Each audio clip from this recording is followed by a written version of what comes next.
Cricket पड़िया पलटिला रणक्षेत्र। Match जितिबा परे विजयी टीमर खेलाड़ी माने गंजी ओह्लाई सेलिब्रेशन करिबा पड़िला महंगा। हेला स्टंप बैट चेयर माड़ क्रिकेट पड़िया छाड़ी छिनछत्र होई जीवन विकल दौड़िले खेलाड़ी और समर्थक। एभली दृश्य देखा मिली राहामाठे आयोजित होता Paradip champions trophy cricket tournament प्रथम सेमिफाइनाल मैच रे। आज मैच बणित और नुआगढ़ टीम मध्य खेला जाइथिला। नुआगढ़ टीम उन्नत खेल प्रदर्शन करी विजयी हेबा परे खेलाड़ी माने हाथ में स्टंप बैट धरी पोशाक खोली पड़िया विजय उत्सव पालुथिबा बेले एथिरे सामिल होइथिले समर्थक। हेले या बेसी समय तिष्ठि पारि नथिला। नुआगढ़ विजय उत्सव देखि रागी जाइथिले अपर पक्ष।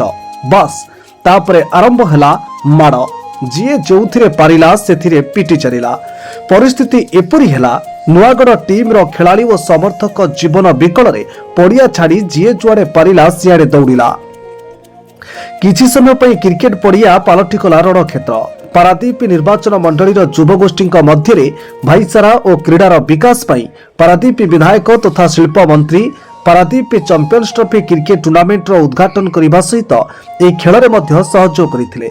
हेले पारादीप चैंपियंस ट्रॉफीर आज सेमिफाइनाल मैच रे मारपिट दृश्य देखिले लगुछि एठी भाईचारा कम राजनीति और गोष्ठी कंदल बढ़ाइबा भली परिस्थिति सृष्टि हेबा परे आगामी दिन में ए ट्रॉफीर भविष्यत को नहीं प्रश्नवाची सृष्टि होईछि। घटनास्थल में तीर्तोल पुलिस पहुंचीबा परे परिस्थिति शांत होइथिबा सूचना मिलिछि। Bureau report news prime Odisha.